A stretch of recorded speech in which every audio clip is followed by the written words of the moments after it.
We are all familiar with the TV series Peaky Blinders. We mean it's a show that has taken British television by storm. Set in the early 20th century, Stephen Knight's gritty gangster drama Peaky Blinders has proved a hit with audiences. While the scenes in the film might be fictional, the series is based on a real-life story.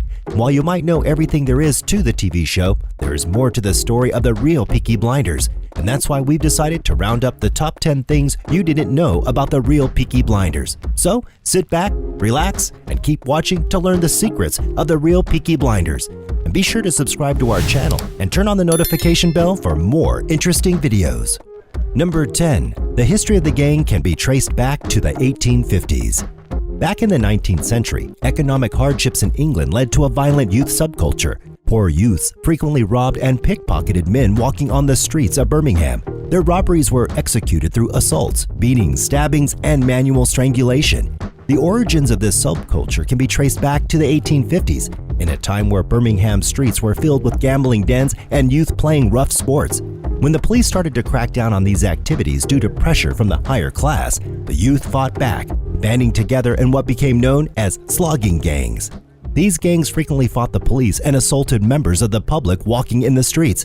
During the 1890s, youth street gangs consisted of men between the ages of 12 and 30. The late 1890s saw the organization of these men into a soft hierarchy. The most violent of these youth street gangs organized themselves as a singular group known as the Peaky Blinders. Number 9. The origin of the name.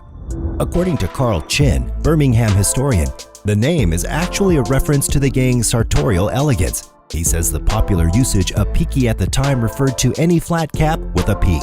Blinder was a familiar Birmingham slang term, still used today to describe something or someone of dapper appearance. A further explanation might be from the gang's own criminal behavior. They were famous for sneaking up from behind, then pulling the hat peak down over victims' faces so they could not describe who robbed them. Number 8. The Peaky Blinders were a small-time Victorian gang. Based in Birmingham, the Peaky Blinders were a street gang that operated from the end of the 19th century to the early 1900s. The group, which grew out of the harsh economic deprivations of working-class Britain, was comprised largely of young men to lower to middle class. They derived social power from robbery, violence, racketeering, illegal bookmaking, and gambling control. Members of this gang wore a signature outfit that included tailor jackets, lapel overcoats, button waistcoats, silk scarves, bell-bottom trousers, leather boots, and flat-peaked caps. The Blinders' dominance came from beating rivals such as the Sloggers, whom they fought for territory in Birmingham and its surrounding districts. They held control for nearly 20 years until 1910, when a larger gang, the Birmingham Boys led by Billy Kimber, overtook them. Though they had disappeared by the 1920s, the name of the Peaky Blinders became synonymous slang for any street gang in Birmingham. Number 7. The gang was recognized nationally. According to a newspaper article titled "A Murderous Outrage at Small Heath," a man's skull fractured, printed in 24th of March 1890 edition of the Birmingham Mail. The Peaky Blinders were likely founded in Small Heath, possibly by a man named Thomas Mucklow. This article is possibly the earliest evidence of the Peaky Blinders in print. The publishers wrote, "A serious assault was committed upon a young man named George Eastwood, living at 3 Court 2 House Arthur Street, Small Heath, on Saturday night. It seems that Eastwood, who has been for some time a total abstainer, called between 10 and 11 o'clock at the Rainbow Public House in Adderley Street and was supplied with a bottle of ginger beer. Shortly afterwards, several men known as the Peaky Blinders gang, whom Eastwood knew by sight from their living in the same neighborhood as himself, came in. After some gangsters attacked a man in 1890, they sent a letter to various national newspapers declaring themselves members of this specific group." Number 6. The gang's activities. Their first activities primarily revolved around occupying favorable land, notably the communities of Small Heath and Cheapside, Birmingham. Their expansion was noted for their first rival gang, the Cheapside Sloggers, who battled against them to control land. The Sloggers originated in the 1870s and were known for street fights in the Bordsley and Small Heath areas, extremely poor slums of Birmingham. After establishing a controlled territory in the late 19th century, the Peaky Blinders began expanding their criminal enterprise. Their activities included protection rackets, fraud, land grabs, smuggling, hijacking, robbery, and illegal bookmaking. Historian Heath Shore of the University of Leeds claims that the Blinders were more focused on street fighting, robbery, and racketeering as opposed to more organized crime. The group was known for its violence, not only on innocent civilians but also on rival gangs and constables. Gang wars between rival gangs frequently erupted in Birmingham, which led to brawls and shootouts. The Peaky Blinders also deliberately attacked police officers in what became known as constable baiting. Constable George Snipe was killed by the gang in 1897, as was Charles Philip Gunter in 1901. Hundreds more were injured, and some left the force because of the violence. Number 5. Notorious members of the Peaky Blinders. The most powerful members of the Peaky Blinders was a man known as Kevin Mooney. His real name was Thomas Gilbert, but he routinely changed his last name. He initiated many of the land grabs undertaken by the gang. Other remarkable members of the gang were David Tyler, Ernest Haynes, Harry Foles, and Stephen McNichol. Harry Foles, known as Baby-Faced Harry, was arrested at the age of 19 for stealing a bicycle in October 1904.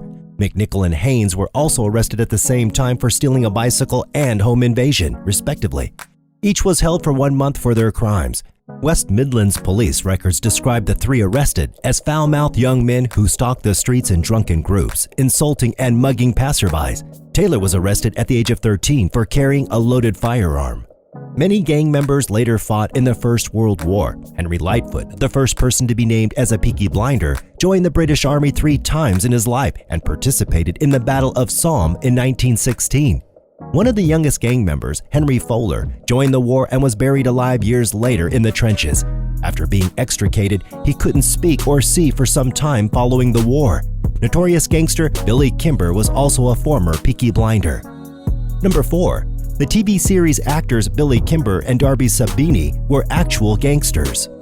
Although the Shelbys are thought to be based on a family of gangsters called the Sheldons, they are entirely fictional, but Tommy's rivals in the show are not.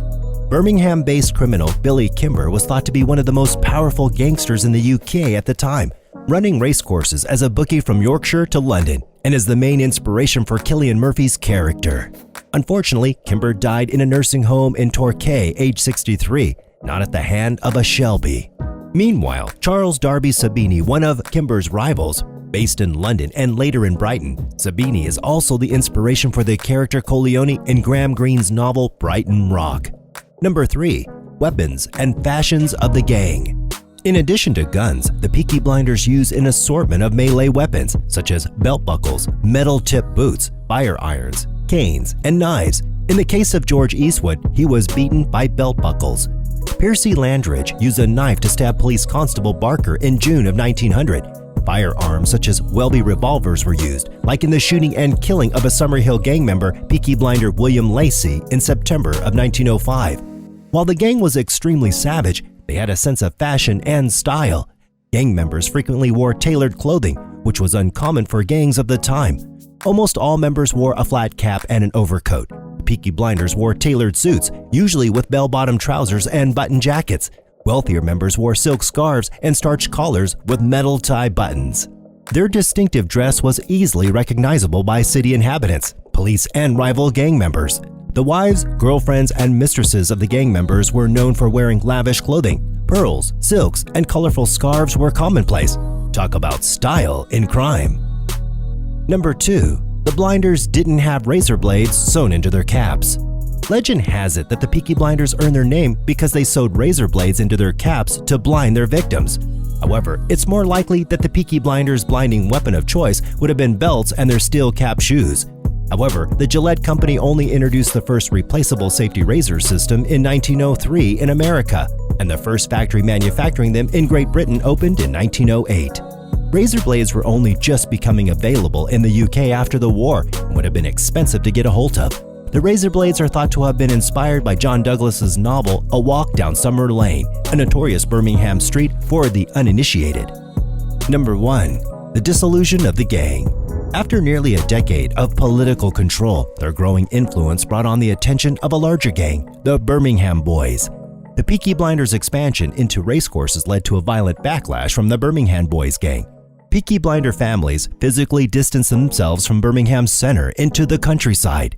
With the Blinders' withdrawal from the criminal underworld, the Sabini gang moved in on the Birmingham Boys gang and solidified political control over central England in the 1930s.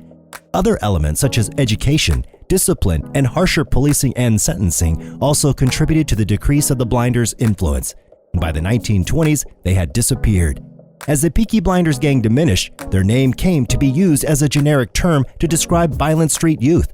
The gang's activities lasted from the 1880s until the 1910s.